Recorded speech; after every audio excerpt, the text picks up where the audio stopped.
Qala al-Baihaqi wa ghairuhum rahimahumullahu ta'ala al-amaratu minha sighar wa qad madu aktsaruha wa minha kibar satati. Imam Al-Baihaqi dan para ulama lain sebagaimana kami tegaskan di awal mengatakan tanda-tanda kiamat ada yang kecil, ada yang tanda besar. Tanda-tanda kecil sudah kita bahas sebelumnya. Nah, selanjutnya kita akan membahas tanda-tanda besar. Artinya ketika tanda besar sudah muncul, waktunya akan semakin dekat, tidak lama lagi.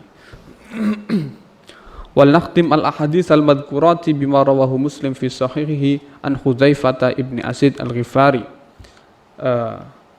Disebutkan dalam Sahih Muslim suatu ketika para sahabat berbincang-bincang lalu Nabi datang.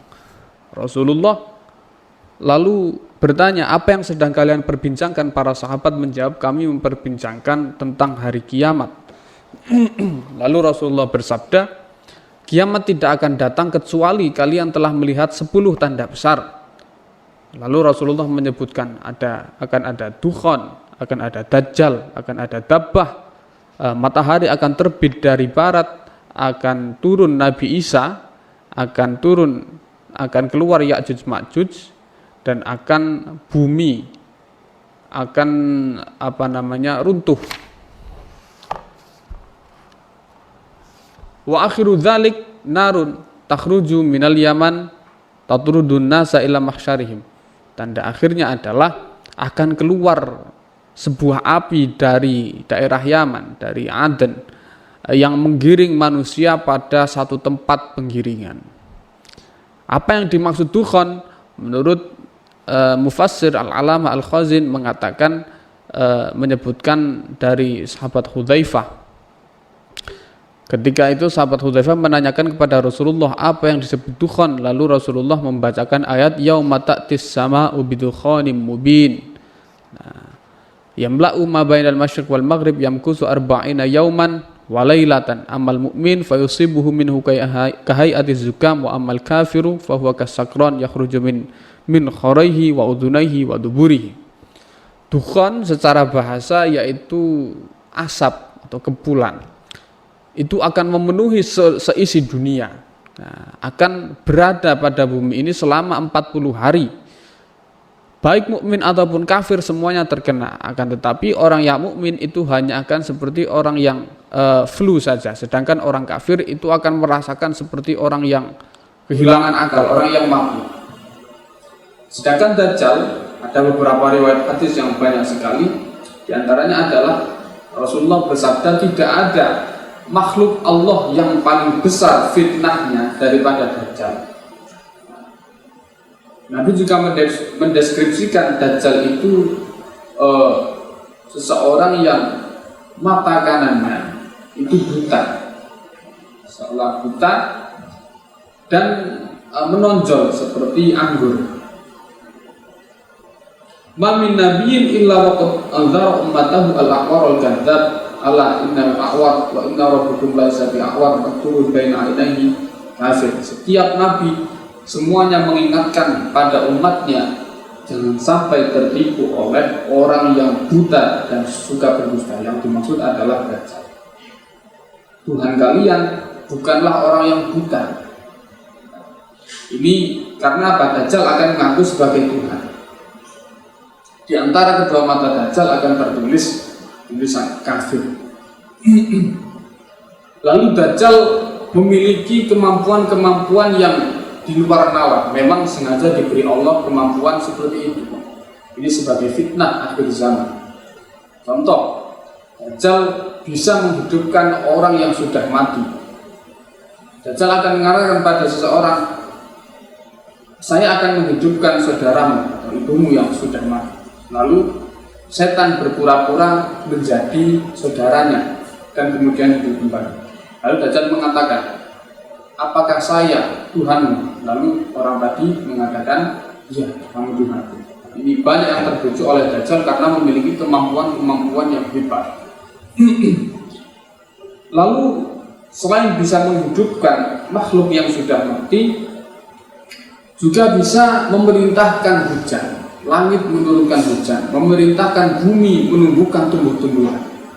ini kemampuan-kemampuan yang tidak bisa dilakukan oleh manusia pada umumnya. Dan juga Dajjal akan menemui orang-orang yang mengingkarinya, lalu orang-orang yang mengingkari tersebut akan menjadi kelaparan karena mengingkari kepada Dajjal. Makanya fitnah Dajjal itu sangat besar. Disebutkan oleh Nabi tadi, akbaru fitnatan minad Dajjal. Tidak ada orang yang lebih besar daripada Dajjal. Disarai oleh Syekh Hasyim Asy'ari, makna akbaru fitnatan, maksudnya adalah lebih besar fitnahnya. Selanjutnya dabbah. Dabbah adalah semacam hewan.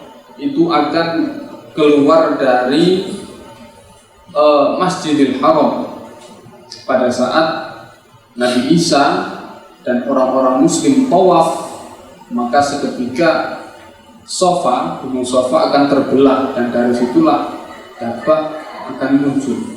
Dabbah ciri-ciri fisiknya adalah ra'suha mulmi'atun dzatu wabarin wa rasyid, kepalanya bersinar, memiliki bulu yang tebal, bulu yang kasar, ada bulu yang halus. Jika orang mencarinya tidak akan bertemu, orang yang menghindarinya tidak akan bisa berpaling. Artinya semuanya tidak memiliki kuasaan apa-apa atas dabbah tersebut. Dabbah ini akan menyengat kepada semua manusia, baik mukmin ataupun kafir. Orang mukmin ketika disengat oleh dabbah, di antara kedua matanya, wajahnya akan terlihat terang, ka'annahu kawkabun durriyun, seperti bintang. Dan di antara kedua matanya akan tertulis lafaz mukmin, orang yang beriman. Sedangkan orang kafir, dabbah akan meninggalkan titik hitam di antara kedua matanya dan menuliskan kafir. Dabbah ini adalah makhluk yang sangat besar. Disebutkan kepalanya itu menyentuh awan, sedangkan kakinya berada di bumi, kedua kakinya berada di bumi. Sedangkan mengenai matahari yang terbit dari barat, disebutkan dalam Sahih Bukhari, suatu ketika matahari terbenam, Rasulullah mengatakan, "Tadri aina tadhhab?" Apakah kamu tahu kemana matahari itu pergi? Salah seorang sahabat, itu Abu Dzar, mengatakan, "Allah wa Rasul." Allah dan Rasulnya lebih mengetahui. Rasulullah mengatakan, matahari tersebut akan pergi sampai kemudian dia bersujud di bawah arsy. Maka setelah diberi izin, dia akan kembali. Esoknya akan terbit lagi. Sampai akan tiba pada waktunya nanti ketika dia pergi dan bersujud di bawah arsy, dia akan tidak diberi izin. Lalu dia disuruh kembali, pulang kembali. Itulah makanya terbit dari timur, surut di barat, lalu dia pergi, matahari itu pergi, hendak sujud kepada Allah, ditolak, lalu disuruh kembali, akhirnya terbit lagi dari tempat di mana dia terbenam. Disebutkan dalam kitab Fathul Bari, yahtamilu ayyakunal muradu bisujud sujuda man huwa muwakkalun biha minal malaika. Yang dimaksud sujud adalah malaikat yang diberi tugas untuk mengurus matahari. Ini ada kemungkinan seperti itu menurut Syekh Ibnu Hajar. Sedangkan menurut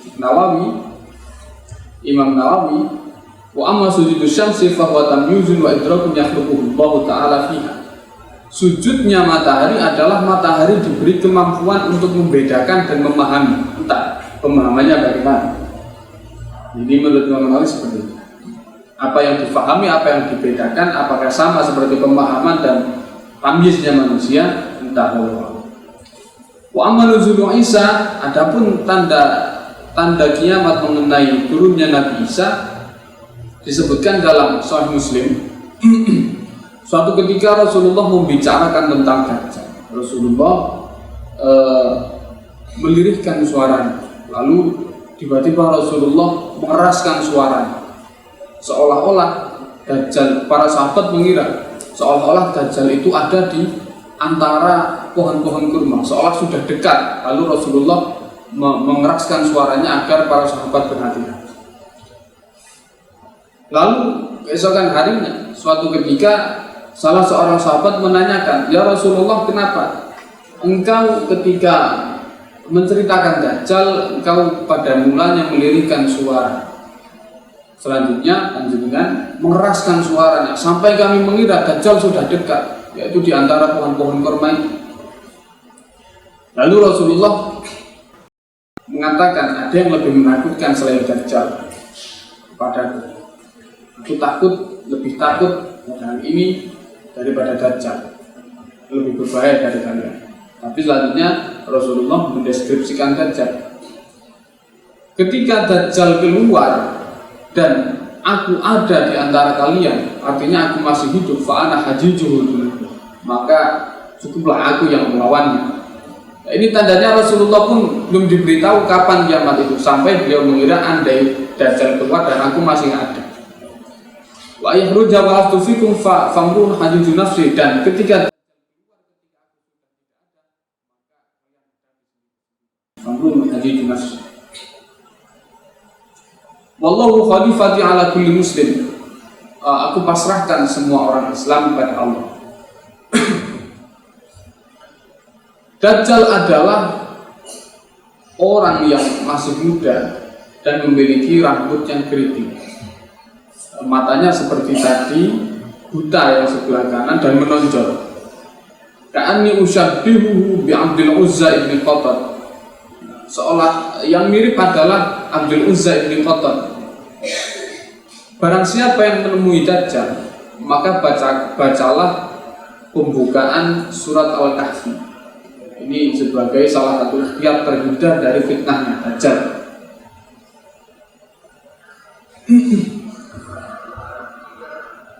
Lalu selanjutnya beliau menjelaskan dari mana Dajjal itu akan keluar.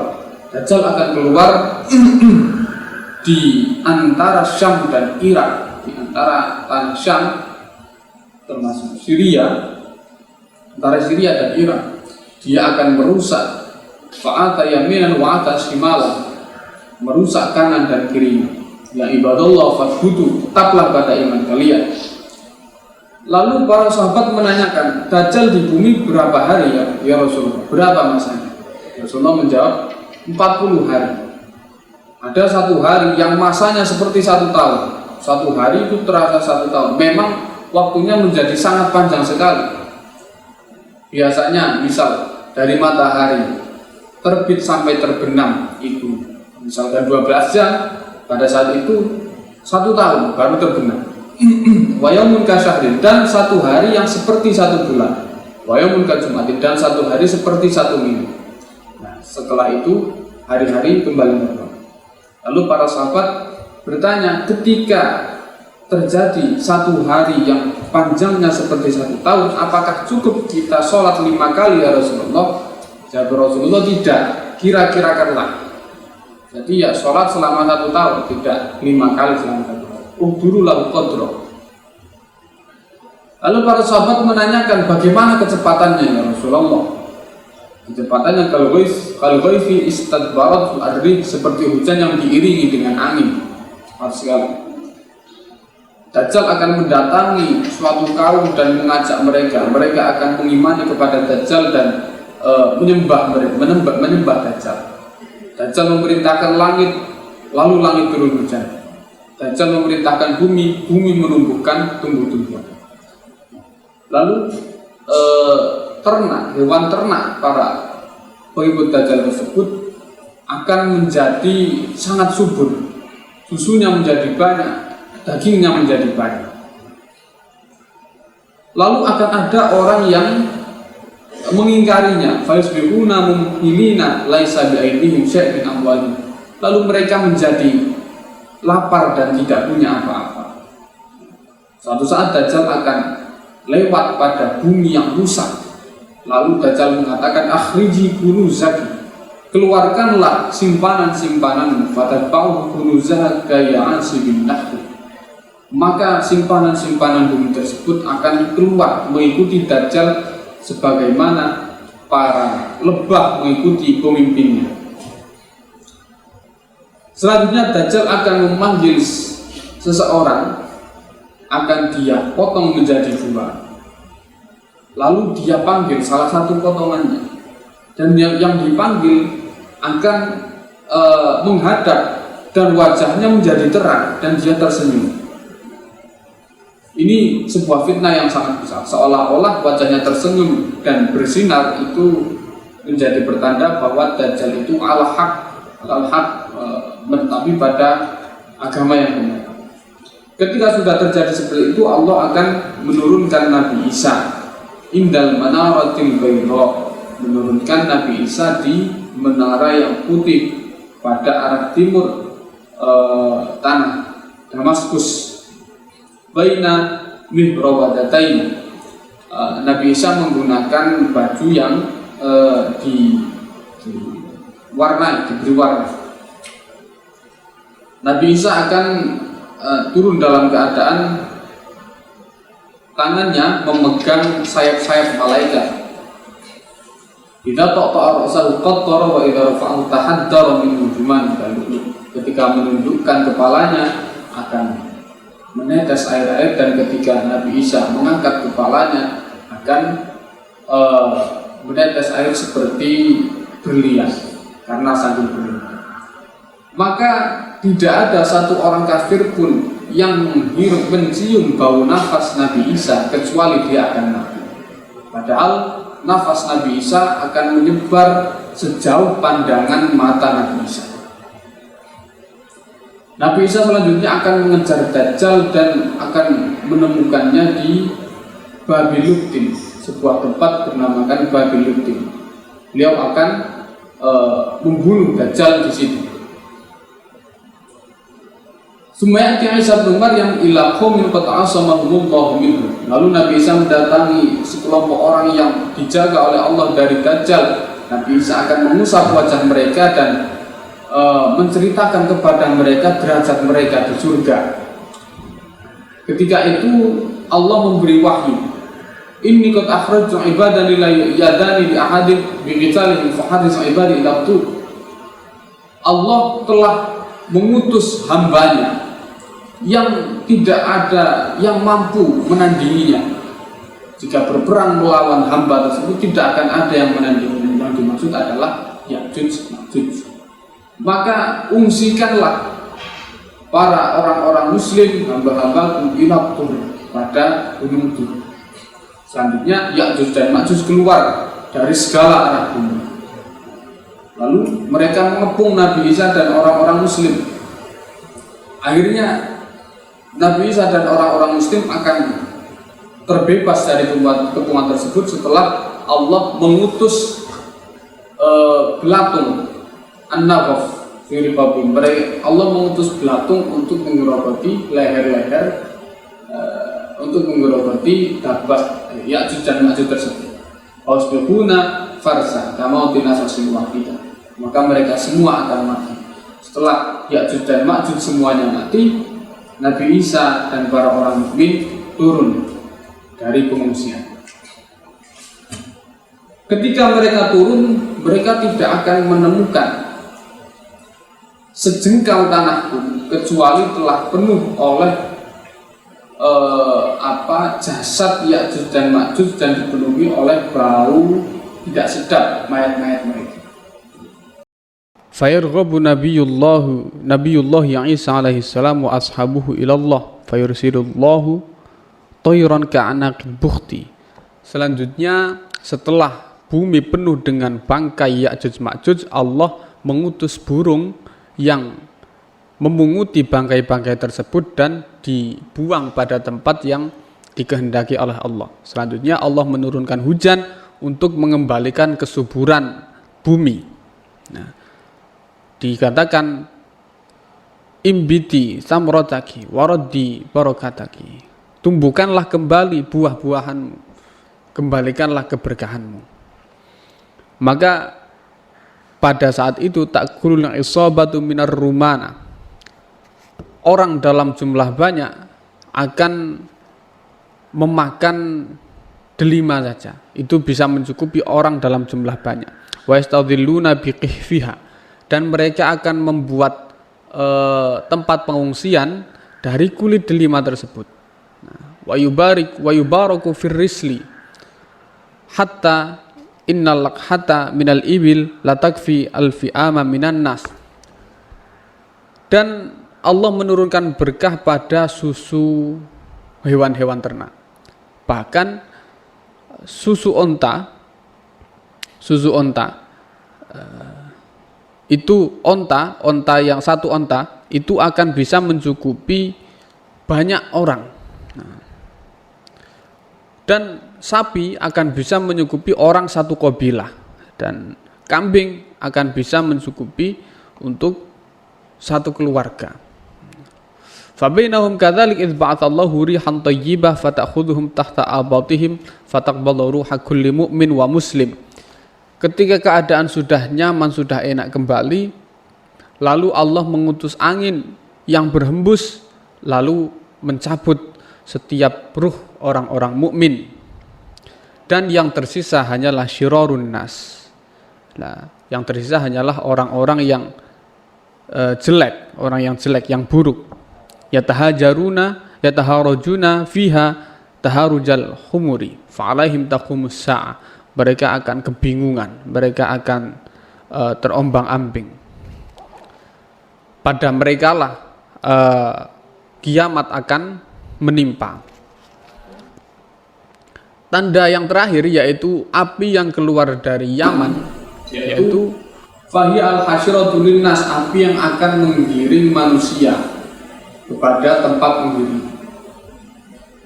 Qala ulama wa anwa'ul hasyri arba'atul isnad fi dunya ahaduhuma ijla'u alaihi salatu wassalam al-yahuda min al-madinah ila syam.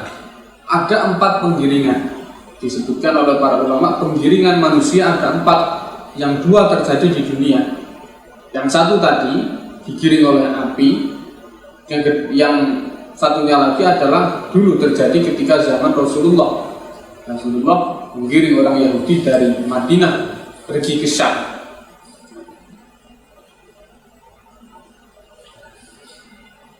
Dan yang digiring oleh api yang keluar dari arah Yaman tersebut bukan hanya manusia, akan tetapi setiap sesuatu yang hidup. Setelah itu baru ditiupkan tiupan yang pertama. Wa haula'in nas ahyaul kufar, orang-orang yang tertimpa kiamat adalah orang-orang kafir yang masih hidup. Wa ammal mu'minu fayamutuna qabla dzalik bi rihin laylina. Orang-orang mukmin telah meninggal terlebih dahulu ketika Allah mengirimkan angin yang lembut. Lalu penggiringan manusia yang 2 yang lain adalah terjadi di akhirat. Ahaduhuma yaqum ilal mauti ba'da ihya'ihim. Yang pertama, ketika manusia digiring menuju tempat penggiringan setelah ditiupkan tiupan yang kedua untuk menghidupkan mereka kembali. Dan yang kedua di akhirat adalah menggiring dari tempat perkumpulan, digiring kepada surga atau kepada neraka, tergantung tempat masing-masing. Teman-teman sekalian, demikian fasal tanda-tanda hari kiamat telah selesai kita pelajari. Semoga kita dijadikan umat Islam yang kokoh memegang iman dan kita selamat dari fitnah akhir zaman, utamanya fitnah Dajjal. Amin Allahumma amin. Kemudian yang dapat kami sampaikan, jika ada keterangan yang keliru berarti dari buruknya pemahaman kami dalam memahami kitab Syekh Hasyim Asy'ari ini. Jika ada keterangan yang benar, maka itu adalah ucapan para ulama, khususnya Syekh Hasyim Asy'ari. Wallahu a'lam bishawab. Wassalamualaikum warahmatullahi wabarakatuh.